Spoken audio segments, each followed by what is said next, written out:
Item ಯಾವುದೇ ಇರಲಿ try ಮಾಡಿ ಆಚಿ ಚಿಕನ್ ಮಸಾಲಾ. ರೇಣುಕಾಸ್ವಾಮಿ ಕೊಲೆ ಪ್ರಕರಣದ ಪ್ರಮುಖ ಆರೋಪಿ ನಟ ದರ್ಶನ್ ಅವರನ್ನ ಭೇಟಿಯಾಗಲು ಅವರ ಪತ್ನಿ ವಿಜಯಲಕ್ಷ್ಮಿ ಹಾಗೂ ಪುತ್ರ ವಿನೇಶ್ ಪರಪ್ಪನ ಅಗ್ರಹಾರ ಜೈಲಿಗೆ ಭೇಟಿ ಕೊಟ್ಟಿದ್ದರು.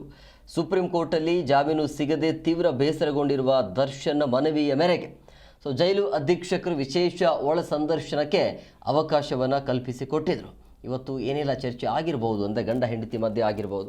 ಆಮೇಲೆ ಇವತ್ತು ದರ್ಶನ್ ಅವರ ಮದುವೆ ವಾರ್ಷಿಕೋತ್ಸವ ಇತ್ತು. ಸಹಜವಾಗಿ ಬೇಸರ ಇದೆ. ಅದರ ಒಂದು ವರದಿ ನಿಮ್ಮ ಮುಂದೆ.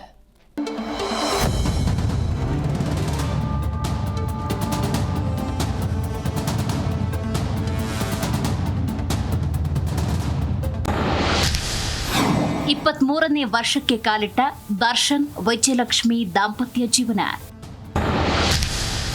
ಮದುವೆ ದಿನ ಮಡದಿ ಹಾಗೂ ಮಗನನ್ನ ಭೇಟಿ ಮಾಡಿ ದರ್ಶನ್ ಭಾವುಕ.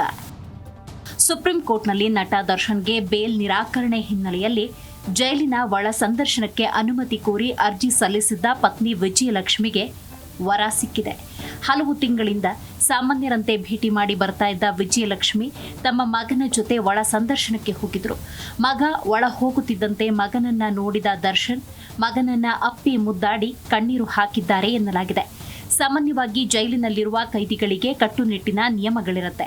ಆದರೆ ಕೆಲವು ವಿಶೇಷ ಮತ್ತು ಅನಿವಾರ್ಯ ಸಂದರ್ಭಗಳಲ್ಲಿ ಮಾತ್ರ ಜೈಲು ಅಧೀಕ್ಷಕರು ಒಳ ಸಂದರ್ಶನಕ್ಕೆ ಲಿಖಿತ ಅನುಮತಿ ನೀಡುತ್ತಾರೆ. ಆರೋಪಿ ಅಥವಾ ಕೈದಿ ತೀವ್ರ ಮಾನಸಿಕ ಖಿನ್ನತೆ ಅಥವಾ ಆರೋಗ್ಯದ ಸಮಸ್ಯೆ ಎದುರಿಸ್ತಾ ಇದ್ರೆ ಪತಿ, ಪತ್ನಿ, ಪೋಷಕರು, ಮಕ್ಕಳು ಹಾಗೂ ಹತ್ತಿರದ ಸಂಬಂಧಿಕರಿಗೆ ನಿಯಮಿತವಾಗಿ ಭೇಟಿಯಾಗಲು ಅವಕಾಶ ಇರುತ್ತೆ.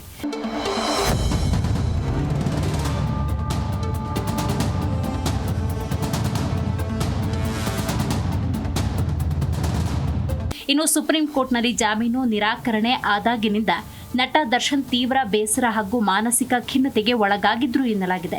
ಈ ಹಿನ್ನೆಲೆಯಲ್ಲಿ ತಮ್ಮ ಪತ್ನಿ ಮತ್ತು ಮಗನನ್ನ ಭೇಟಿ ಮಾಡಿಸಲು ದರ್ಶನ್ ಜೈಲು ಅಧೀಕ್ಷಕರಿಗೆ ಮನವಿ ಪತ್ರ ಸಲ್ಲಿಸಿದ್ರು. ದರ್ಶನ್ ಅವರ ಮಾನಸಿಕ ಸ್ಥಿತಿಯನ್ನ ಪರಿಗಣಿಸಿದ ಜೈಲಿನ ಮುಖ್ಯ ಅಧೀಕ್ಷಕ ಅಂಶುಕುಮಾರ್ ಜೈಲಿನ ಪ್ರತ್ಯೇಕ ಕೊಠಡಿಯಲ್ಲಿ ಒಳ ಸಂದರ್ಶನ ನಡೆಸಲು ವಿಶೇಷ ಅನುಮತಿ ನೀಡಿದ್ರು. ಅನುಮತಿ ಸಿಗ್ತಾ ಇದ್ದಂತೆ ನಟ ದರ್ಶನ್ ಪತ್ನಿ ವಿಜಯಲಕ್ಷ್ಮಿ ಹಾಗೂ ಪುತ್ರ ವಿನೀಶ್ ರೇಂಜ್ ರೋವರ್ ಕಾರಿನಲ್ಲಿ ಪರಪ್ಪನ ಅಗ್ರಹಾರ ಜೈಲಿನ ಬಳಿ ಆಗಮಿಸಿದ್ರು. ಇವರ ಜೊತೆ ಮತ್ತೊಬ್ಬ ಮಹಿಳೆ ಕೂಡ ಅವರ ಜೊತೆ ಬಂದಿದ್ರು. ಭದ್ರತಾ ದೃಷ್ಟಿಯಿಂದ ಜೈಲಿನ ಮುಖ್ಯ ಚೆಕ್ ಪೋಸ್ಟ್ನಿಂದ ವಿಜಯಲಕ್ಷ್ಮಿ ಮತ್ತು ವಿನೀಶ್ ನಡೆದುಕೊಂಡೇ ಒಳಗೆ ಸಾಗಿದ್ರು. ಇದೇ ವೇಳೆ ದರ್ಶನ್ ಅವರ ಮ್ಯಾನೇಜರ್ ನಾಗರಾಜ್ ತಮ್ಮ ಯಜಮಾನನಿಗಾಗಿ ಹಣ್ಣುಗಳನ್ನ ಜೈಲಿನ ಒಳಗೆ ಕೊಂಡೊಯ್ದಿದ್ರು.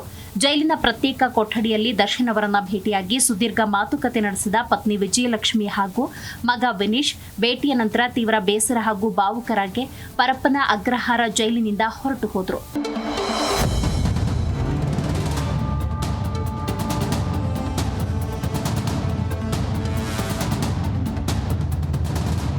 ಒಟ್ಟಿನಲ್ಲಿ ಸುಪ್ರೀಂ ಕೋರ್ಟ್ನಲ್ಲಿ ಜಾಮೀನು ಸಿಗದೆ ಕಂಗಾಲಾಗಿರುವ ದರ್ಶನ್ಗೆ ಈ ಕೌಟುಂಬಿಕ ಭೇಟಿ ಕೊಂಚ ನಿರಾಳತೆ ತಂದಿದೆಯಾದರೂ ಇಡೀ ಕುಟುಂಬ ಸದ್ಯ ತೀವ್ರ ಕಳವಳದಲ್ಲೇ ಇದೆ.